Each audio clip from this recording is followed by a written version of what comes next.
Ladies and gentlemen, boys and girls, children of all ages, welcome to Talk Cocky with me.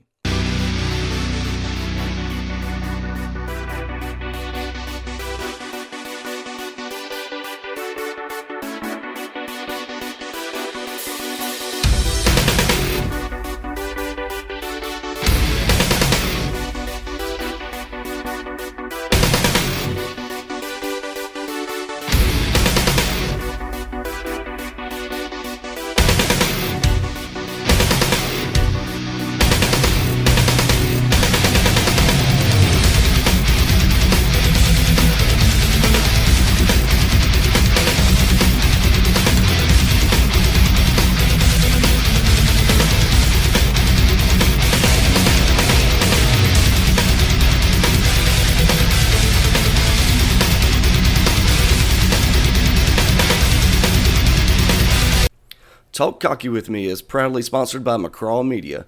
McCraw Media is owned and operated by fellow Gamecock Sydney McCraw. Sydney has been a Gamecock fan since birth and grew up going to USC football games. She has a BSBA in marketing from High Point University and is at the forefront of social media marketing. Sydney has been working in the marketing industry for the past 4 years and decided to start her own agency. McCraw Media uses analytics to study your target market and industry and builds a personalized marketing plan to grow your business or brand faster than the competition. McCraw Media has 4 different plans of service. They provide strategic, tactical, operational, and a flex plan that allows them to be flexible for all. Contact McCraw Media today to see how they can help grow your business at mccrawmedia@gmail.com. That's MCCRAW media@gmail.com. or 803-517-2441. Mention Talk Cocky with me and get a free market breakdown included in your initial consultation.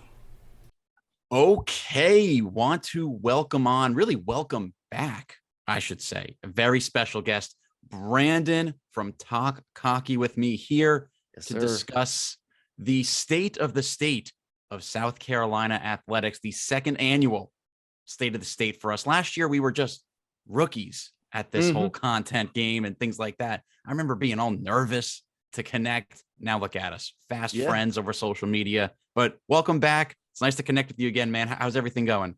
It's good. Gotta get the dust off this microphone a little bit. I haven't been behind it in a little while. I told you just a second ago, it feels like I don't even remember what to say anymore. Then I actually got the OG logo back here by Bull. Yes. Has since been updated to highlight your beard. Yeah, it's a little bit more. But yeah, I think things are going good. It's actually funny you said that about last year. It was always kind of a thought to interact with some more, do some collabs and stuff. And I think you had pinged me first, and you're like, "Hey, you want to do this?" I went, "That's funny. That's exactly what I was wanting to do too." So so we did that, and then we've jumped on with Evans on Tito's, and I've done a few of those. But yeah, we've got to keep this going, and we can officially call it the annual now. Because that is one of my wife's pet peeves when they go, the first annual. She goes, "It's not an annual. It's just the first." Well, now it's second annual. Yeah, now it is officially the second annual State of the State. Hold on, what I put on the invite? Cox Talking Gamecock with me. There you go. Cox Talking, mixing the names a little bit there. So I like that. Got our own little collab. I like that. Perfect. Well, for y'all who did listen last year, this is going to be a similar format. For those of y'all who did not listen last year, basically what Brandon and I will do is we'll go through the high level of the major sports, maybe touch on a few others here and there, just sort of talk about the direction of those programs, and sort of ties back to the overall direction of the athletic program as a whole. It's kind of crazy to think of all the changes that happened in that year's time. I mean, I think some of the sports maybe I had some higher optimism for maybe were a little bit different, and then some overperformed and things like that. We're going to get into all that, but it was a fun year. And I think something every Gamecock fan was looking forward to this time last year was the women's basketball team, with that whole freshie group and everything going into their last year, Aaliyah Boston and whatnot, came up just short, but it was a hell of a season. That was a tough one. That was a tough way for it to end. I don't know about you, but I was pretty bummed. Yeah. And it's hard to, I never say anything's a failure because you always learn, you always get better. However, especially in college sports, when you have people that will graduate and not return, that team will never be the same again. And I still, it's hard to call a Final Four at South Carolina anything a failure. But obviously, going into the season, there were much higher expectations. Mm. And, it was just kind of funny because leading into that game, I've said it plenty of times. I've refereed basketball for years. My dad has done it for years. I was always too small until I finally grew, so I stunk at basketball. So I played baseball, but I've been around the sport most of my life. And one of the things you always, growing up, always heard was, "Don't let one person beat you." Mm-hmm. And I remember to this day, I'd actually posted it just before the game. And I said, "Hey, if I'm Dawn Staley, I tell every single guard on the team down to the end of the bench, I don't care if we have to run every single one of you out there and get 5, not intentional fouls, but you sit in her pocket from tip off to the double zeros. Mm-hmm. When she gets subbed out and she goes to the sideline, you walk her to the sideline. When she comes in, you walk her in front of me. You make her work for every single step she has to, because a shooter's legs are going to wear out. That eventually you will tire. Everybody will tire eventually, but every girl you got two on her." And it was funny, like there was so many negative comments. "Oh, you don't know ball. You're so stupid. No, one person's not going to beat you." And I'm like, one person beat us. We Mm-hmm. let her go out there and light it up. And I understand that argument too of don't play favorites, but she's one of the best players in the nation for a reason. Mm-hmm. Respect that. Guard her, stay on her. I mean, we didn't even seem to care about her half the time. Yeah, I mean, it was certainly a tough one. It was a tough pill to swallow, and one where I think a rematch with us with LSU, I mean, I think it still favors us. I mean, LSU was as hot as you get. Yep. I just think it was one of those deals like, I was critical of the coaching at the time as well in that Final Four game. I do think maybe there's a little bit of just sort of destiny for Caitlin Clark to get there. But it speaks to, your earlier point of it does almost feel like a disappointment not getting to the championship game. But I think it speaks to tie it all How back good they in. were. The state of the program is so freaking good. Yep. And if you get a Final Four in, I don't know, 98% of the other programs, like you're a legend. Yep. That banner flies forever. You're going to hang the banner, but you're a legend if you made it there. And we're saying, oh my gosh, you couldn't win a natty. So it just speaks to the level of consistency that Dawn has brought things to. Now, looking ahead, though, this could be an interesting year. And I've gone back and forth where I have some hope and excitement for some of the young talent that's on the team. And there's some girls on there who have played, like Raven and things like that, Camilla, obviously. But there are some question marks. So what are you expecting out of the squad this upcoming season? I think first and foremost, and it was very highlighted in that game, is Raven is going to have to get more confident shooting. Because Caitlin completely dropped off. I mean, she's 10 feet, 15 feet off of her. Raven has the ball standing there. I'm like, one dribble in, shoot. But that's just a confidence thing. She's younger. That's going to come with experience. Because you saw in the second half, she apparently went into the halftime and they were like, shoot the ball. Yeah. But she had a great second half. And like I said, that's going to come with experience. Like you said, this upcoming season is going to be interesting seeing the faces that have left and what's coming in. I will be honest, I don't follow the recruiting aspect of the women's sports, which I really don't follow the men's basketball recruiting as in depth as I do with football, just because it's easier to follow with football. So some of the faces coming in, I'm not that familiar with. I have seen Chloe is crushing it on She the really USA is. team right now, so that's really Yep. cool. She's having a great run with Off that season. turn. Yeah, Yeah. whatever you really call it. She's doing awesome in that, so it's going to be really cool to see how she grows. I did see we lost the one girl, the McDonald's All-American. That was the freshman, came in and she transferred straight out. Mhm.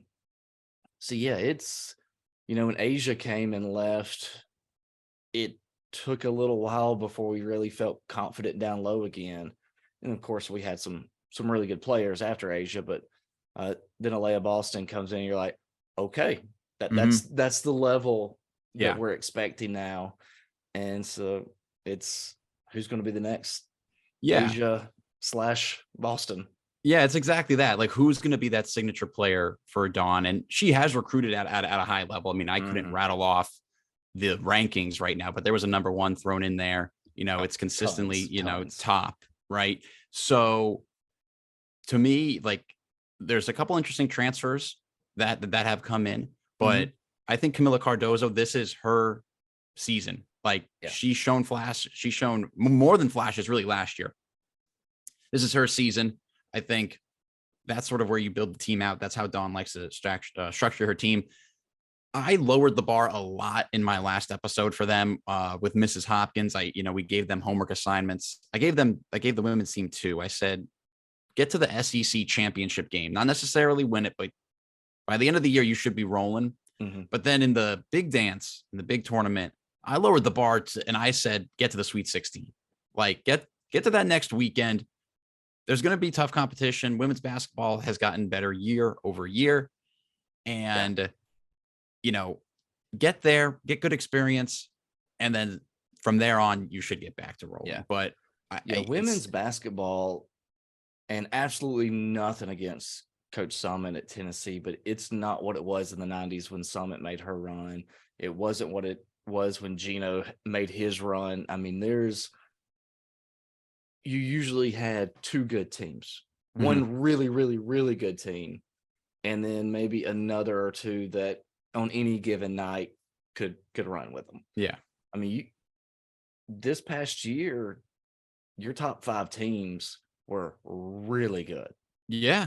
And I think with NIL, the portal and everything now, free agency market, whatever you want to call it, I think that is kind of leveling the playing field. But I agree. I think a lot of it too is going to be, like you said, the faces that come in. We still have a little bit more. I'm assuming we're probably going to try to hit the portal a little bit more, just to find that everyday center, that dominant center. So I think that's Cardozo. Like, I do. And there were times in the tournament, so she's going to be able. Yeah, that's true. And there were times in the tournament where, Saxton might not have gotten it going. Boston might have been a little slow at the gate, and it was Cardozo. And once she got in there, she was dominant. So if she can even take that next step, and that's what true. I think it's the depth.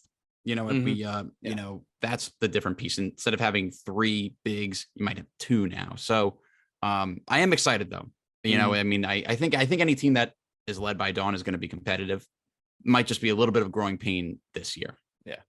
And like you said earlier too, it speaks of where this program is. Yeah.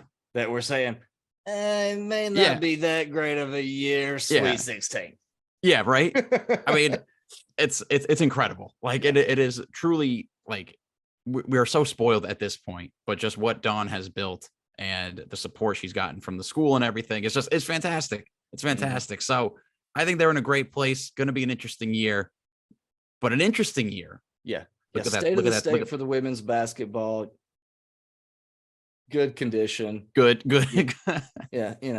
Good to great. Good. They're just. Yeah. But who might have an interesting year. Yeah. It may not be the perfection year. Yeah, exactly. It's going to have its moments. And then on the other side of things, you got the men's team. Now, you are the basketball junkie. Like, that was tough last year. That was, to say the least, the first year of the Paris era. Yeah. I think when And we talked about it last year, we were talking about more like the eye test. mhm, And it was like, what are we going to look like? Like, what style of play? I don't even think they had the chance to really do that. Like, they played no, hard, but they was so thin. yeah. Like, the team was just obliterated. When So I you don't. had when you had the games, and it's same thing with the women's. It's a depth thing, Mhm. and that's what I've really said for years. Even the Muschamp teams and stuff like that. Oh, It's one ugh. thing to have. Well, Wash your mouth out with soap. I'll show you where I'm going. It's one thing to have talent starting, Yeah. but where the Georgias of the world, the Alabamas of the world, and the football, Mhm. uh, if you want to say Duke, North Carolina, Kansas, those kind of teams, where they get elite and stay elite is their practice squad could start on most teams in the nation. And when you're having to run out, when our starters came off the court, it was obvious. Mhm. Or if somebody got in foul trouble, it was obvious. Mhm. And that was the thing. And again, you hate to say winning is ever a bad thing, but they came out so hot. The first couple wins, then beat Clemson. And everyone's Yeah. like, oh. It's like, And then we lost by like 50 the it's next like, game. yeah, it was like, that's all we needed. We needed Coach Yeah. Paris. And that was my problem, I guess, with the program last year. And like we said, I didn't go in with huge expectations of making the tournament, making any of this. Like you said, we were wanting to see the eye test, see what the product looked like on the floor. It was a much more fun product Mhm. versus Martin. The offense was a lot looser. I loved, I actually think after that Clemson game, Gigi and Michi was being interviewed, and they were like, how do you like playing for Coach Paris? And they're like, oh, we love him. He has a rule that if we lock down on defense, we can do whatever we want to on offense. But if we, blow an assignment or something on defense, boom, boom, you're running Mhm. this, you're going by the book. And players love that. Yeah. Players love that freedom. So, and when he said that, I'm like, that's coaching. Mhm. At this day and age, that's coaching. Yeah. You're not going to have the Bobby Knight. Yes. Thank you for reading my mind. There we you're not go. going to be slinging the chair across the No. the court anymore to get to somebody. You got to kind of bring them along. And I really like Coach Paris's style of coaching. Going into this year, the blowout losses need to be more competitive. Yeah. And that was my only really kind of disheartening part, if you will, from last season. Is we would be really competitive, pull out a win or something, next game be really competitive and kind of look like, okay, we're making progress. And then you come out to somebody, drop by 40. And that was Yeah. the problem is you wouldn't lose a game by 12. You wouldn't lose a game by, 14. It was a blowout. Mhm. And, Yeah. and that was what hurt me with some of those losses last year of you were either in it or there was no chance. Yeah. Yeah. It was like one step forward, two steps back a lot of the Maybe times. 3 on some. Yeah. Like you beat Kentucky in Lexington, like this high of high that Yep. I don't think the teams prior to Coach Paris that we had seen, I don't think that team closes it out. Like Paris was able to get the guys to rally and do that. You come up shy against Alabama, but the fact that you were in that game Yep. is, And that was a great game. It was electric. I mean, it was. Sorry, I had to pop another one. Yeah, I mean, it was a great. And that's the thing is we played some really, really, really good basketball at points last year, and then again some. There were some disciplinary moves that a few of those games were in, which I completely agree with. Yeah. Now I do still agree with sending a message. Yeah, I mean, it was a deal where, like you just said, if the starters were out or someone was gone, you knew. But you really had to have like Michi, Gigi, and Hayden Brown, or someone They had else. to be hot. Yeah, you had to have the three. You had 3 guys combined for 40 something points, or more than that. If that didn't happen, there was not this group effort of most of the time. But got to give Paris credit this offseason. He has worked his butt off He in the has. portal. He He's done has. pretty well in the high school ranks Mhm. too, just from the guys I've seen. But this should be a different team. Like this Mhm. should look and very different, right? When he's got the two European guys, which I hear he absolutely loves his Mhm. European basketball players, which seeing where the American game is going now, I understand why, because Europe still actually teaches technique and fundamentals Mhm. where, you might take 17 steps and it not get called a walk or travel in Mhm. America anymore. So yeah, he's got those two. That one's massive. But the other cool thing with European guys is they're huge, but they can handle the ball and they can shoot. Mhm. And yeah, he's got a couple of guys in, and I know we are out of out of scholarships for this season, but I did see the one guy, and I have absolutely no clue if we're getting him or whatever, but committed to Tennessee, and then he's back in the portal, and even made a comment that for the right spot that he'd be willing to walk on somewhere. Oh wow. Okay. And that would be a really extra body. Yeah. I mean, and you got Tyler Hero's Mm-hmm. brother, Austin, I think his first Yeah. name is. He's walking on. But I mean, getting BJ Mack, that was the number Yes. one target. Yep. That was huge. Like, there's always the joke, like, it's huge for the program. Like, that was Mhm. huge for the program, Yep. to go in, recruit him, get it done. I love that Michi's back. I think Josh Gray can have a halfway decent year. Mhm. Like there are some guys on this team who I am excited about. And Well, yeah. Okay. Well, and what I was going to say too is, as when you're building a program back up, Mhm. and when you don't have the depth, you need high intensity guys and high effort guys, and that was what Brown did for us last year. He was that. Mhm. It's minute 39 and 58 seconds, down 30, and he's going to dive into the front row for the ball. Yeah. He was that guy. BJ Mack kind of seems to be that guy as well. I'm not gonna lie, I didn't watch every single Wofford basketball game to know. I mean, how that's much- fair. I mean, neither did I. I just know he did But good. yeah, and he plays really hard, and that's what you got to have as you're building this up. Is you got to have those guys that will dive headfirst onto the Yeah. court for the ball. Yeah. And I think having a couple guys who were on the team last year, Jacoby Wright, another one, like Yep. having that group of guys who can tell the culture, this is how we do things and things like that. I think that was also missing. So Mhm. not only was it guys who hadn't played a lot of SEC basketball, was it guys who didn't know the system. It was sort of a perfect storm. And just it was disappointing because you had GG Jackson, the most exciting recruit we've had in years, like arguably ever. Mhm. And you didn't really do a whole heck of a lot with it. But what is something for this upcoming season? Like, is there a benchmark that you have in mind wins wise? Are you still just giving the eye test? Like, Yeah, I still don't know that,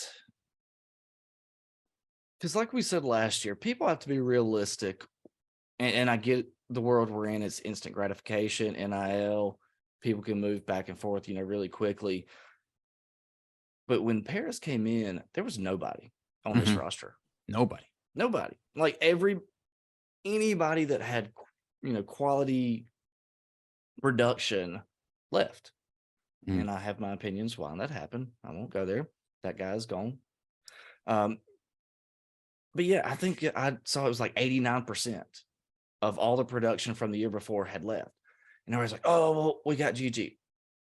GG's a great basketball player. I think he was a little young, and it took him a while to realize, for him to even realize, hey, I can actually take over a basketball game. Mm.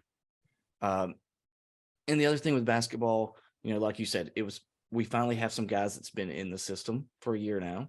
So you had brand new coach, brand new players, but a brand new team too that has never played together. Yep. And in basketball, if you play a team that's been together for 10 years, they know where you're cutting, they know who's making a screen, they know how you're going to play, where you may be really, really, really good friends and y'all may be really, really good basketball players. But if he takes a fake step and you throw it, nobody makes a play because you didn't know that that's a move Yeah. that he makes. Yeah. But to get to the question, I still don't know that I'll put a number on wins just yet. Mhm. Like I was saying earlier, I want those losses more competitive. Okay. Uh, Obviously, you can't take a step back in wins, uh, but you get more competitive in those I don't know if games. you like literally can. You literally can, like but if you want a job for a very long, you yeah. can't. But yeah, I think get those closer, more competitive, and also you still need a couple of those big wins. You know, the Clemson win, Yeah. the Kentucky win. It's hard to say the Alabama game, but damn, that would have been a nice one to have pulled out. I mean, When wasn't you're in there that situation, yeah. pull one y- off. Yeah, Bama would have been insane. But I think Mhm. I'm almost positive it was at the end of the year and it was Georgia. I think that game went to overtime I and we believe you're right. lost. I believe, yeah. And there were a couple games late in the year in the SEC, obviously, that were close. Yep. And so I it think they feels went like, into overtime. I think we had like 2 or 3 close yeah, ones, there and then we lost was. them all. Yeah. So it feels like there's more league wins there. I mean, shoot, even looking back at the first league game last year against Vandy, Yeah. the team was in that one and Mhm. they lost heartbreaking fashion. So I am going to put a little bit of an expectation. I kind of said this like in my last episode, but I'm going to say 7 SEC wins. I got 4 last year, if I'm not mistaken, 3 more. Like Yeah. that feels Should be doable. doable. Should be And doable. in theory, if you improve in the league, there's a couple of the out of conference games that you pick up as well. And you're seeing that progression. I'm not thinking we're going to make the NCAA tournament next year or anything like that, but it feels like the team should be able to take a step up with some I more agree. veteran presence. Yeah. I think as a team as a whole, I think we have more talent again Yes, as a whole team. as a whole. Yeah. Yeah. We'll hit baseball in a second. I do want to throw one real quick. The women's softball. Women's softball. I know a Yes. lot of people have been really down on them, and it's made it even worse that the other school came Mhm. out. You know, they just started their program and went red hot. Credit where it's due. Coach Bev had a phenomenal season this year. Can't end the year much Hated better. to see it end, Yeah. but it really felt like they were taking one of those historic runs, hmm and then you're like, but talk about some portal wins for that program now. Yeah. Yeah, we got I'm not gonna start saying names because I know I'm gonna mess them all up. I know But we got some. But we got some players coming in. yeah, we got a few coming in. Like I said, Okay. Yeah. I'm not off too of the well versed mind. in that. So I'm not too well But versed it's in gonna that. be But it's gonna be interesting. I'm really hoping that this season is going to be the one that helps catapult that program. yeah, it would be so fun to be so good in that sport. I mean, I feel like we've been teetering between like good and like decent. That end of the year last year was fantastic. And something that Mrs. Hopkins said on the airwaves, it's only getting harder when you're bringing in Oklahoma and everything that Yeah. they have done in that I didn't think sport. about it in women's softball. Yeah, But yeah, right. I had only been thinking about football, but they're coming with all those national Texas championships. hasn't been terrible either in women's softball, which Yeah. they're the baseball, one of the traditional baseball blue blood. Yeah, that word. So yeah, I mean this program has had, time to build, and it feels like you got to strike while the iron's hot. And I mean, to end last year with the way they did, you really hope that they can do so next year.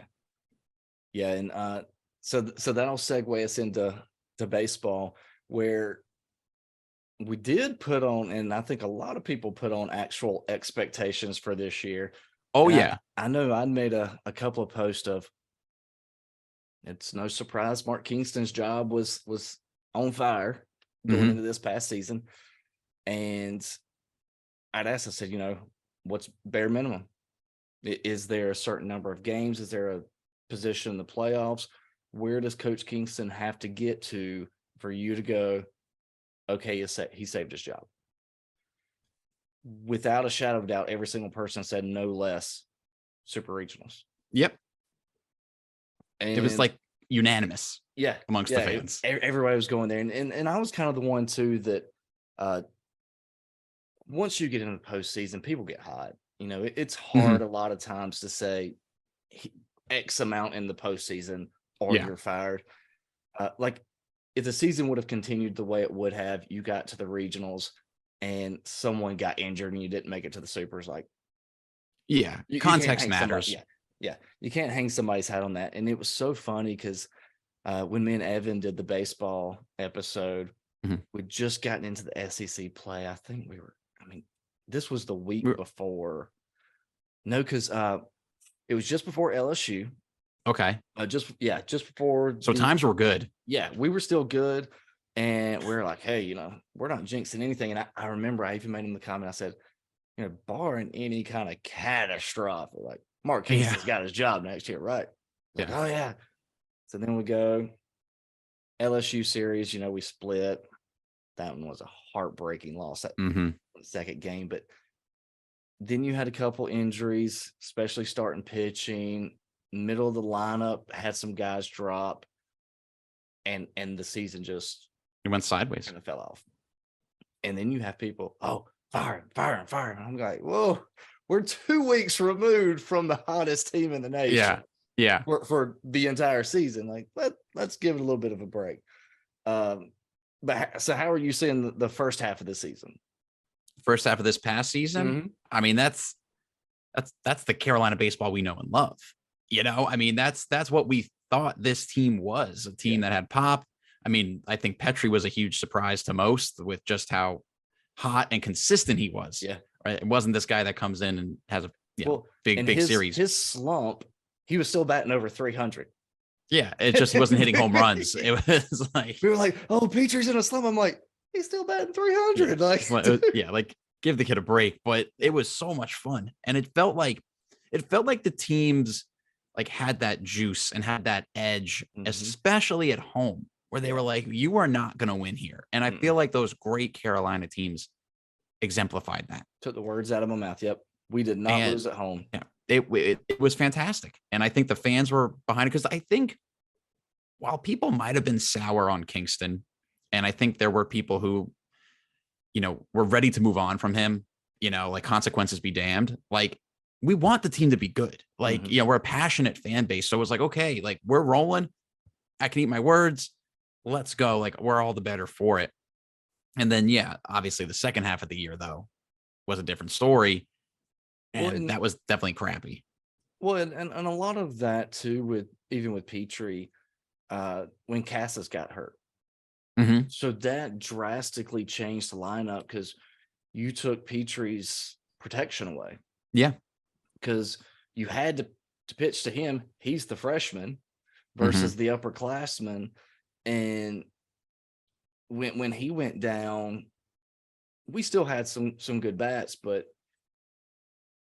Casas was on fire too. So you couldn't dodge Petrie. You couldn't throw one in the dirt to him if there's runners on to get to the next guy because it was Casas and he was going to hit a bomb too.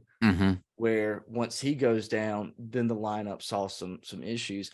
And that's always been I understand their job is to win the game. And I don't know if it's practice. I don't know if how we're doing. I don't know if strength, whatever the issue is. But Mark Kingston's teams have had lots of injuries. And, pitching staff, batting line, like across the board. A few years ago, we had no pitchers. Yeah. Because everybody's hurt. And that's what I'm saying. I'm not sure where that fault lies. But I think people need to also take into consideration when you do lose two of your weekend rotation guys. Noah Hall was out for whatever reason. Sanders was out multiple weeks. Then when you have two or three of your best bats at the top of the lineup out, you're not going to win a lot of series in the SEC. Yeah. I mean, and it's just they were all how it is. Pretty big injuries. Like this wasn't a guy missing a couple of games here and there. I mean, Noah Hall got hurt and he was done for the year. And that was still weird. Like he got hurt and they never came and they're like, oh yeah, he's on the injury list. It was like not really disclosed his back, right? And and he was emerging as the ace, like the number one guy. Like sure, maybe I'll pitch on Saturday, but he was it, and it allowed Mahoney to have less pressure on him I mean, he threw some gems down the stretch, but he Mm-hmm. struggled when he was forced to be that number two, one guy. And Wimmer going down too. It was just these leaders. Yep. Like that. And it was just like the worst guys to get hurt did. And yeah, it is an interesting pattern with Kingston, with guys getting hurt. I mean, Yeah.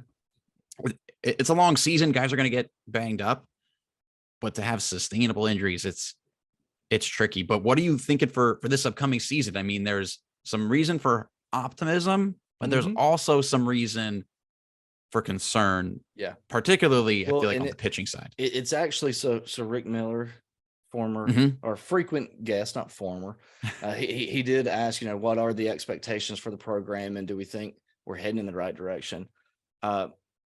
I completely agree with keeping everybody on board going forward, because I don't think you can justify any changes at the top after this season. I like how they've been attacking the portal. I think it's very similar to what we were saying with the women's basketball team. Is there's a lot of those big faces, mostly in the rotation, that's going to be changing. Yeah. So, it's for me, it's going to be interesting to see who steps up. I think most of those guys have actually signed contracts through the draft now. Yeah, pretty much everybody. So I think this offseason we're going to have to go through even some of the freshmen that we were supposed to have coming in out of high school. I think a lot of them have actually signed those deals. So that's the good and the bad with baseball, is they let them go through the draft, see where they want to do, make the decision.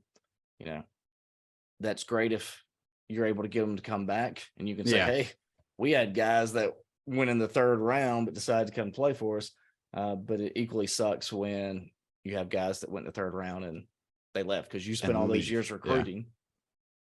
So yeah. It's tough, right? Yeah, and it's going to be hard to say for this year what is that bare minimum like we did with this past year, because Cassis is coming back. The lineup is pretty good. Braswell transfers. We had a few guys, gone. I think the lineup should be pretty good again this year. The rotation is going to be the question of how we're going to fill those gaps. Yeah, it's going to be a big question. I mean, and you had guys. I mean, look at Jersenbeck. He would have been a 1 or a 2, killing it. But then he has to get Tommy John, and now he's gone. Not going to be Carolina. Yep. So it's just really, it's tough. And it, like, to answer like Rick's question, like, are we heading in the right direction? It's like, I want to say yes. Like, we made the super regionals. Like, it seems like we're working the portal well and everything like that. So I'm going to say yes, but I don't know what the expectations question are. Mark. Yeah, it's like yes with an asterisk. Like, talk to me at the midway point of the year. Yeah.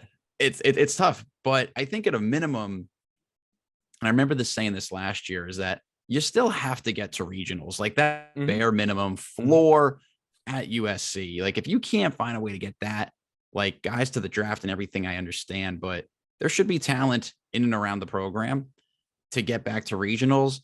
And if we can say, okay, we didn't have a Will Sanders or a Noah Hall, but we made it work and we slugged our way to the regionals, like, okay, like I can live with that. So I do feel like they're going in a pretty good direction.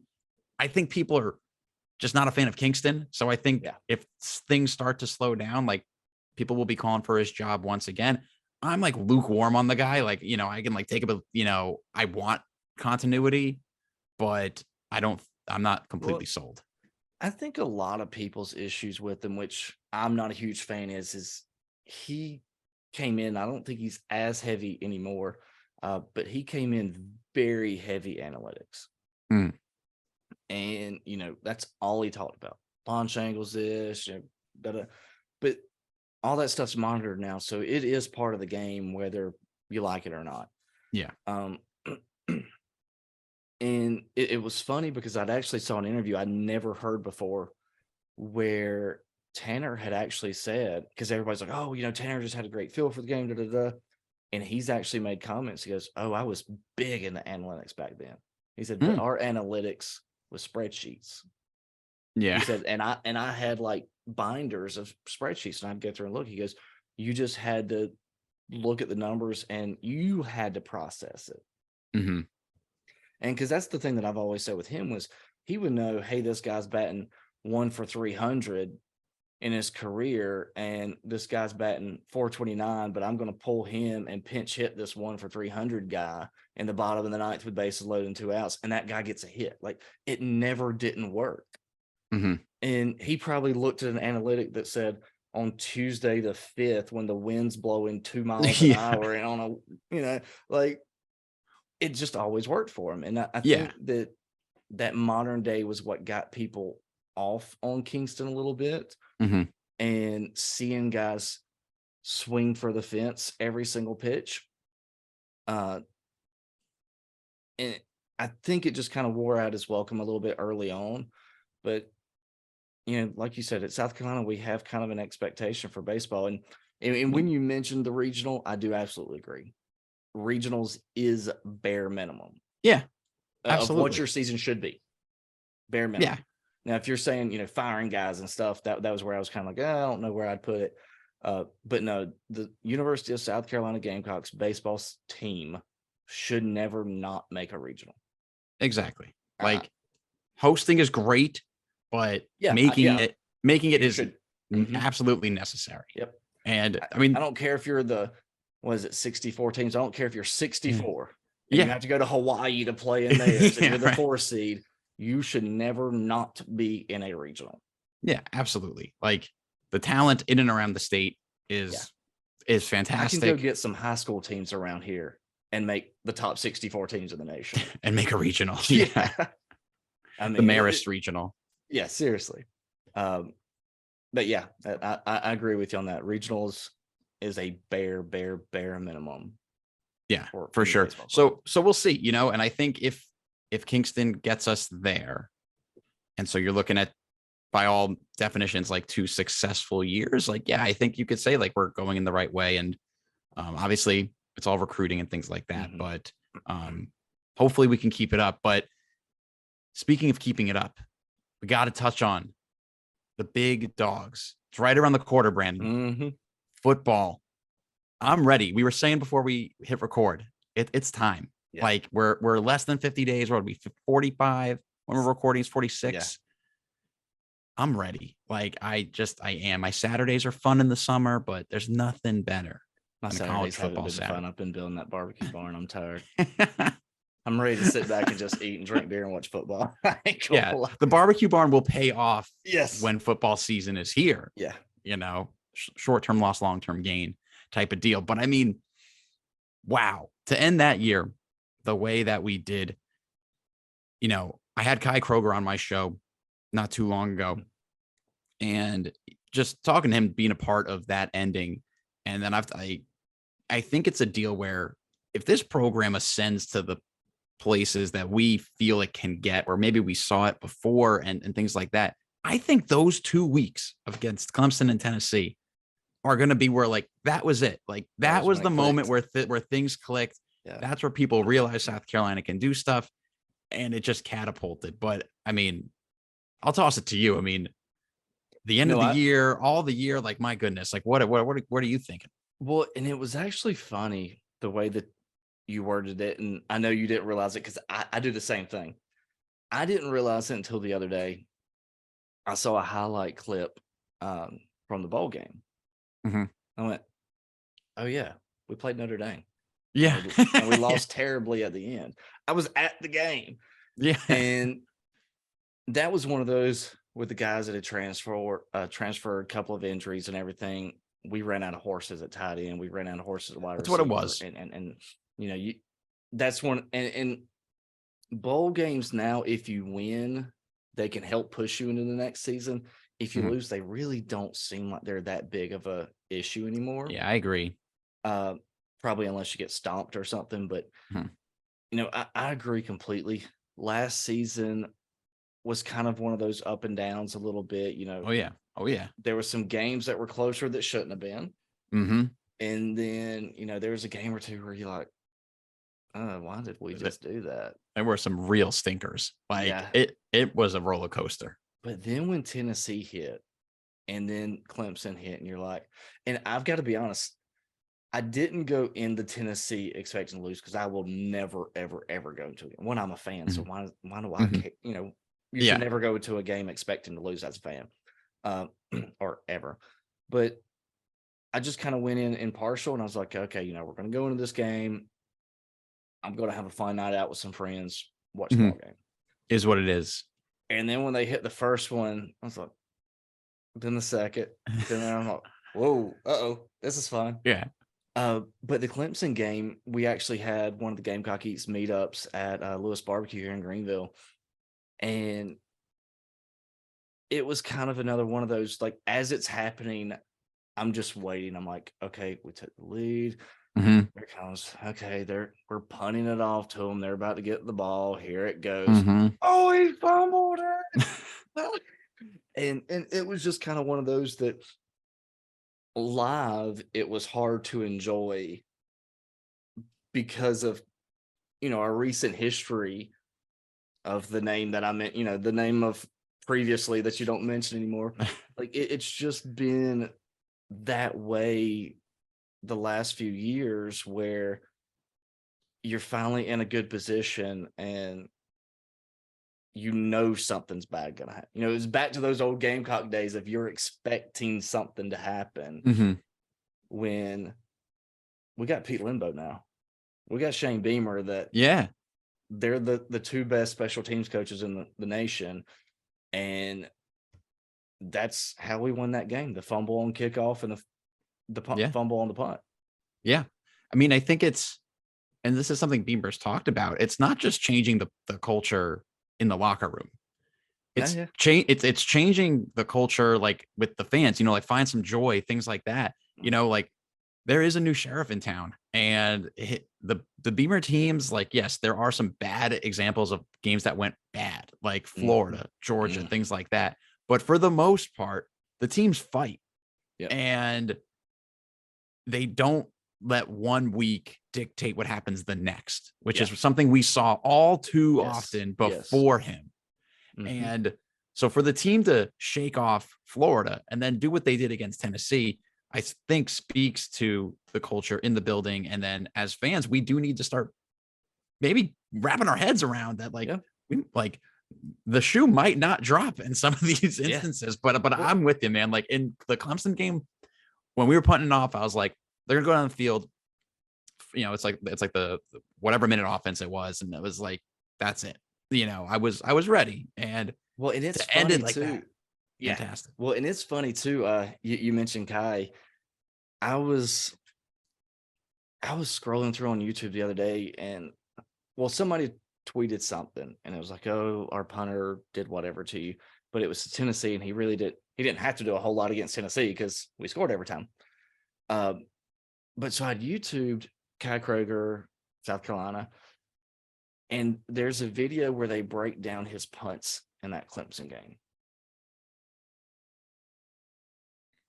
Oh, can you hear me okay? Yeah. I don't know if you froze or I froze. We're actually getting a storm right now. Someone froze. No problem. I don't know what happened. It looks like it's going through. But so he had, I believe, 5 punts within the 10-yard line. And it was, they basically said that Clemson did not score on a single drive that he punted inside the 10. Wow. That's a fun stat. Yeah. And it was saying that every other drive that did not land inside the 10, they scored on. How about that? Yeah. And I was like, crap, it's been 6, 7 months, 10 months, 9 months, whatever. Since then, I'm like, that's the first I've heard of this. Yeah, really. Clemson scored every single drive that they started outside of the 10, and he punted 5 inside the 10. Yeah, I mean, it's wild. Okay. Yeah, I mean, it was truly a back and forth game, and I mean, we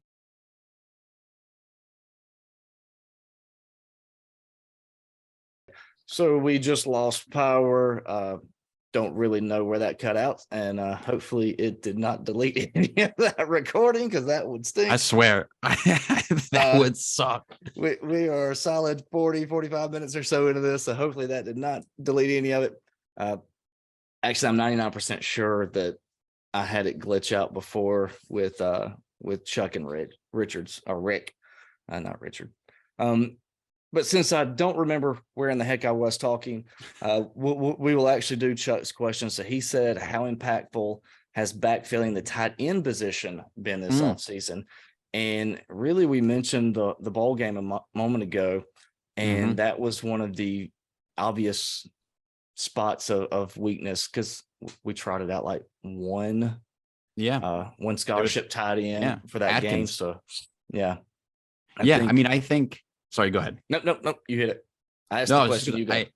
I like this question because it talks about sort of the future. We were getting caught up in nostalgia and, talking about the state of things and whatnot.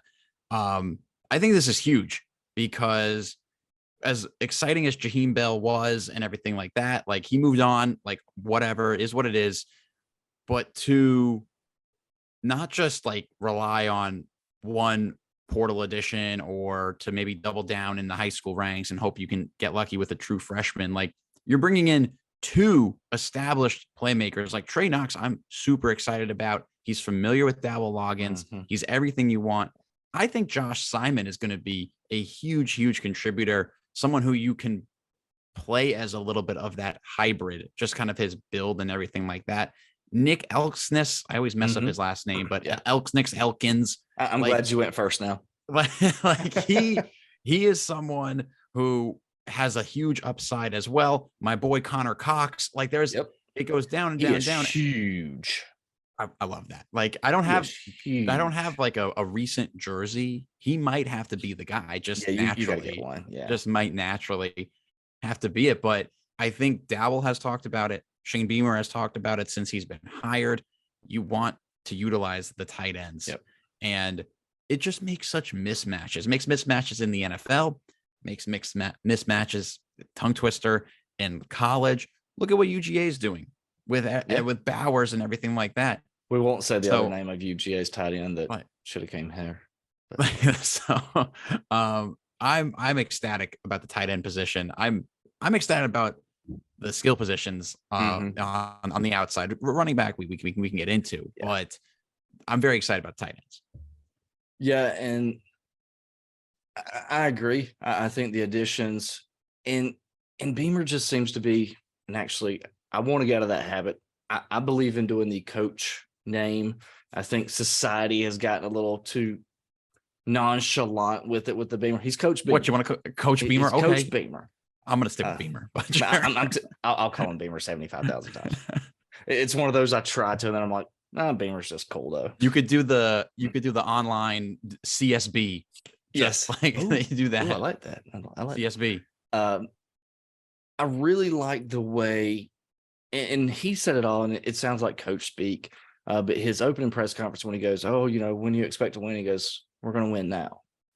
And that is how he attacks the portal and recruits. So as he's recruiting guys that he knows can come in and they can build up. Absolutely nothing against Connor Cox. He's more than likely at tight end.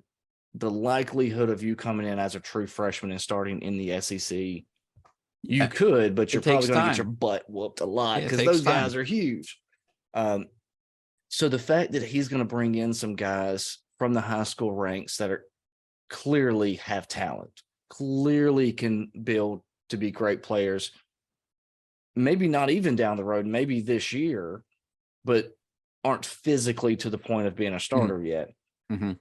But then he's going to go in the portal and he's going to grab a guy that can be a starter and that can compete right now. And then we can bring those other guys up. So, these guys that you only got a season, maybe two, you're able to develop these other guys. So then once they're gone, then you're back recruiting and you're building all this. And that's how you build a program. And that's what I really like about how Coach Beamer has been able to build this roster, because he's been able to recruit guys. I mean, you look at the offensive line and the defensive line that we've been recruiting this last class or two, and we're recruiting monsters. Oh yeah, coming out of high school.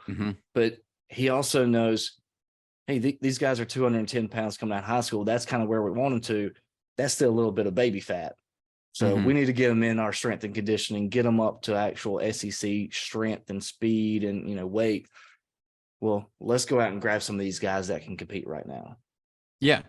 And I like how he's doing all that. Yeah, he's good at using the portal, I think really how it was intended, where you use it to sort of plug and play and places where maybe you don't have the depth and things like that. And then if you can get lucky and get a Spencer Rattler, fantastic.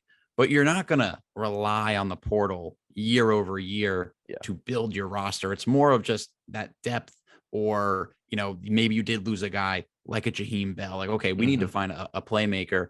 And when you can get two, it's a home run. And I'm really excited. I mean, what are your thoughts about Dowell Loggins? I mean, because there's all of this excitement around Carolina football. I'm bullish. I mean, I always am, but I'm bullish on the team. But the one thing that I feel like a lot of people are not talking about is the question mark. That is, what does Dowell Loggins do with the offense? The more I read, the more I hear, the more excited I get. But what are your thoughts? I agree, and I'm the same way. I'm the guy that, and I've said it 1,000 times, like, I never go into a game expecting to lose. Yeah. I'll keep saying, 15-0 or 16-0 with the expansion, whatever. Like, I'm going to keep saying that as preseason because I'm going to go into every single game expecting to win. Yeah. I feel like we have the athletes in the team this year to go out and win. Do I honestly believe we have everything to go out and win like a national championship and go undefeated next year? Probably not. But I'll never tell you that. Preseason. Everyone's undefeated now. Yeah. I mean, until you lose, you're undefeated. Yep. I think the biggest question mark going into the season, and I'll probably throw 3 major question marks for the season. Number 1, I'll say Dowell Loggins. It's the unknown.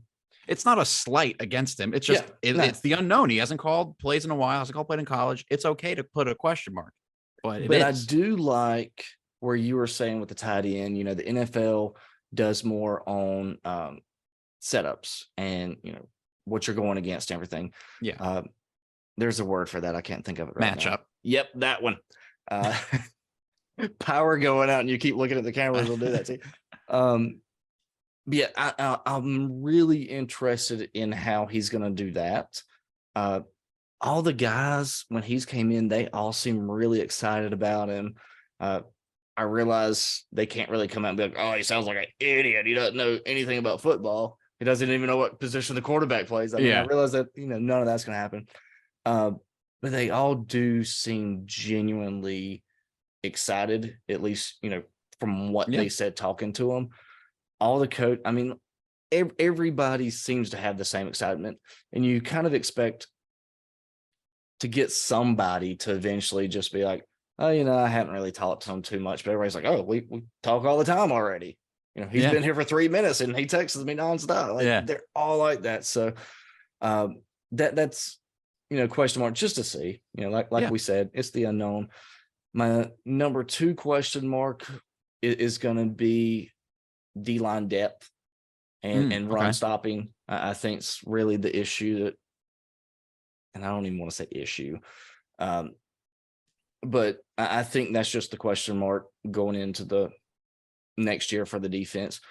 But my number 3, and you'd even mentioned it, is the running back room. And I don't think it's a slight. Same thing with Loggins, same thing with the run stopping. It's not a slight to anyone there.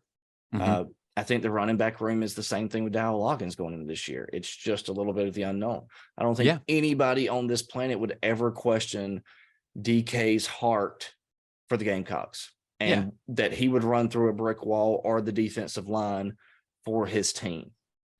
I think it's the fact that we've just never seen him line up behind center, or not behind center, off a center, and take a handoff multiple times a game the entire season. Losing some of the guys that we lost, again, not saying names, just productive wise. Yeah. I mean, it's tough. Like, there's no proven like SEC down to down between the tackles kind of guy. You got Juju. I love Juju. I love Juju with all of my heart. And he's great at what he does. 4th and 1. Yeah, it's tough, right? I mean, Mario Anderson coming in from the lower ranks, he might be that guy. Like, he might be that, what's it, 3 yards in a cloud of dust. Yep. Like that's his MO. Dontavius Braswell. He's a guy, but he's a true freshman, right? But he's a guy that could Dante Miller, I believe. Was he cleared? I think they have. Okay. Every time he's on the last time I looked, he's on the roster on the website for this year. Okay. Well, if he is actually cleared, that I like him. Yeah. And then it's Dak, and wouldn't it be fitting? Just this is his last go at it. He was the quarterback, the receiver, and everything. Like, wouldn't it be fitting if he actually finds a little bit of a home in the running back, helps win games? Like, I don't know if he's going to be this top SEC guy, but if he can be consistent and be like, wow, like that was it. Like, that's where he needed to be. I think that would be such a cool end to his journey. And it's just that deal, though. Like you said, you're not questioning his heart or his athleticism. Yeah. When if he gets the ball in space, if he can make a guy miss, I love it. But can he get to that next level of the defense? We just don't know. And I'm excited to see, but I'm nervous. I am. And I need to eat my own words before we even finish this. Juju is the 4th and 1 guy, because when we played Clemson, it was 4th and 1, and they threw it over the top to him, and he took it down to the 1. So you are absolutely right. I stand corrected. Juju McDowell is the 4th and 1 guy. He absolutely is. You're right. But I even called myself out on Twitter before everybody else did. That's perfect. I love that. No, but as far as your concerns, I mean, I kind of in the same way. I mean, to me, I think it's running back number 1. Edge rusher for me is a concern. I like Gear coming in. If Gear had the numbers, if he would just happen to be on South Carolina last year and he had the same numbers he did, you would be like, I'm happy this guy's on our team. Yeah. He's going to take the next step type of deal. Jordan Strawn, does he come back from injury? Can he be 80%? If he's 80, 85%, I'm happy with that. I'm big on Brian Thomas Jr. I liked what I saw in the spring game. Just he looks the part, like very physically imposing, but that's going to be the key. I mean, if everybody we can get seems to be really big on Dez coming in early. And I think with him, it's similar to what we were saying with the tight end position. It's going to be, I think he's going to have the opportunity to come in and key positions to make a play versus he's not going to be your everyday guy just yet. But I think he, 3rd and long kind of Clowney freshman year, 3rd and long, he's coming in, ears pinned back. He's coming for you. Yeah, for sure. I mean, move and he's just coming. Yeah. I mean, talking about a guy that's going to have to maybe work his way into it all, but someone I keep forgetting, freaking Nick Harbor, like this huge top recruit. He's on the team like that. It's been so quiet since he's committed. It's crazy. Like, I almost forget. It's like, I don't want to say I forget about him, but he's going to be on the team. And from all accounts, he is going to have to kind of work his way into it and be more of a rotational guy this upcoming year. But I think that's kind of to be expected. You know, he wasn't here early. You know, he finished out his high school career in track and everything like that. I think it's safe to say we're going to trot him out there and run the old schoolyard play of, hey, you go straight, I'll throw it to you. I mean, could Spencer can make that happen? Everybody, and he's got the arm to do it. Like, let's say you're down 4 late in the game, just on the edge of the red zone, right? Xavier Legette, Nick Harbor, and Juice, 3 guys who can jump up and get it. Yep. Like, that is dangerous. And then we're talking about tight ends. There. Throw Knox out there. Yeah, that's it, and that's what gets me excited about this team. Well, and we've said multiple times too that it's not always, the different sports. We said, oh, it's just the unknown here and it's unknown there. But one that I'm fairly certain we mentioned last year was going into the season just that I don't think either one of us have any questions on for this year is DBs. We went into last year and you're like, okay, well, we kind of got a couple of guys at the top. If a couple of guys get hurt, might be in trouble. Then a couple of guys got hurt, and these two dudes, Nick Minware and DJ Smith, show up, and we're like, we good. Let's go. Yeah, that was the biggest pleasant surprise. Yep. I mean, to have two freshmen do what they did, it's fantastic. I mean, mean, recruited Nick. It's crazy. He was so under recruited. It's crazy. I remember reading a write-up about him when he committed, and that said he could play multiple positions. Like, what does he grow into? Like linebacker, edge, or safety? I think he is a freaking safety and then some. Yeah. Like, it's brilliant. I mean, Dial and Fortune, I like them at the 1-2. Yep. Mm-hmm. You do, I mean, you are asking a lot of them too, though. Yeah, you are. And there is some good younger guys behind them, but if they can produce, I mean, like Fortune obviously had a fantastic play in the bowl game, and he's been around the program for a while. He's been in college for a couple of years now. Like, he's someone that should take that next step, and I am excited about as well. Yeah, and I think it is kind of similar. We have guys that all came in that class with Nick and DJ that a lot of people have been praising. They're like, oh, they're on that same bar that those two are. They just had guys that didn't get hurt in front of them. So I think with this season, it's the same thing. We are going to have somebody come in behind Dial. And, he's not going to be able to sit out there the entire game, 60, 70 plays a game. So we're going to see those guys. So it just goes back into it's a little bit of the unknown, but from the words that you've heard coming out of practice, even other players are like, hey, we're fine. Trust me, we're fine. So you're like, okay, I believe you. But I can see just on the corners, but that kind of dawned on me while we were talking that this time last year, everybody's DBs. We're so thin at DBs, and now there's safety not was tough. Question of anybody. Yeah, I guess more safety. I guess you're right. More safety. Now nobody's asking. Yeah. Well, and then like also with linebacker last year too, that was a point of concern where that those ones were good. But what was beneath those guys? Now it's not quite the case. Mo Kaba, hopefully he comes back full. Debo, Stone, Pup Howard. That's a guy who everyone is huge on. I think by the end of the year, probably by the midway point, he's playing a ton. Like, he is a regular guy, and there's a lot of reason to be excited. And I guess to kind of put a bow on it, I would put the state of the football program like well high up there. Like, if we're gonna do rankings, like women's basketball and the football team, like I have the most faith and confidence in. And again, we do have to remember before those last two games, there was some up and downs. I'm not ready to make the leap just yet into we're good. I think we have all of the pieces in place. Yeah. But let's go back to Loggins. Let's say he does come out and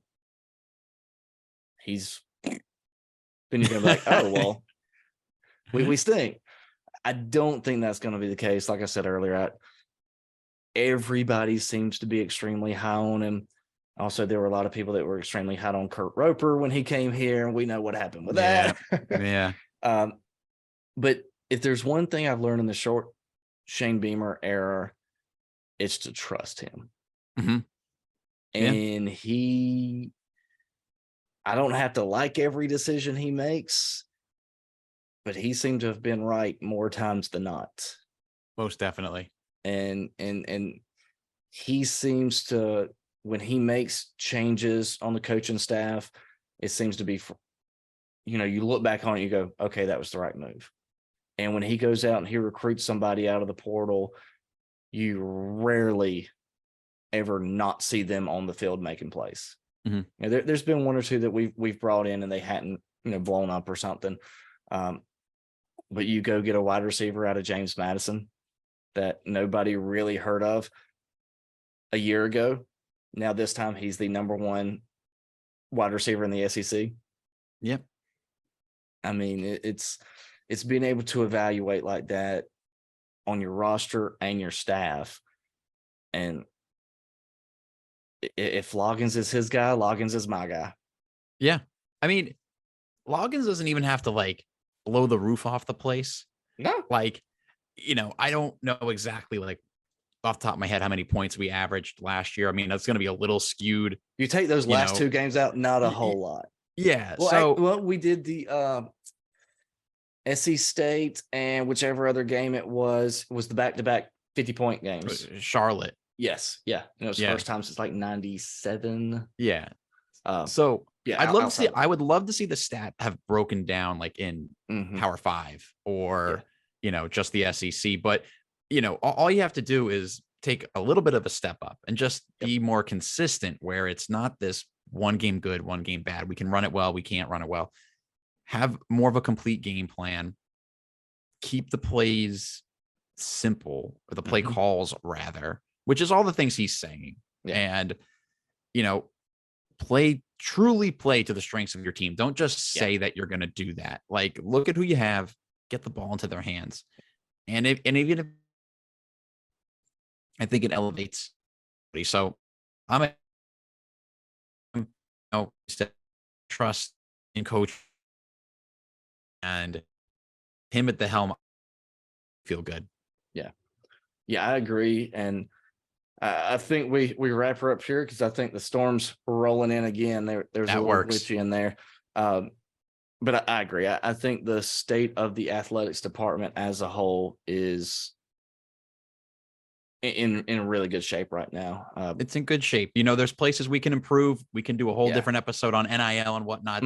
But I think overall, the team wise, there's a lot to be happy about. It's a good time to be a Gamecock. And little birdie told me that some things are moving with Gamecock Eats and doing some NIL stuff. There may be the first deal with the first player here within the very, very, very near future. Wow. I will just say that this player is traveling they're traveling on a USA team, not the women's basketball though. Okay. So it's a little hard getting everything jihad with them and while they're playing in tournaments and stuff.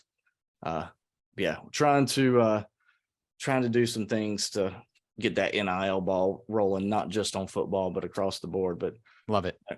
All in all, we didn't mention it, and we said we'd throw something in. Tennis is doing well, women's and men's. Hockey's been doing well. Yeah, they're moving up a league, they moved if up. I'm not mistaken. Tennis, you'd mentioned the one that played at Wimbledon. Like, all of the programs right now are just they're ticking up. They're ticking up, and that's what we asked for. Yeah, it's exciting. Yeah, I mean, we're here. But Tim, always a blast. I could sit here and talk for like 5 hours.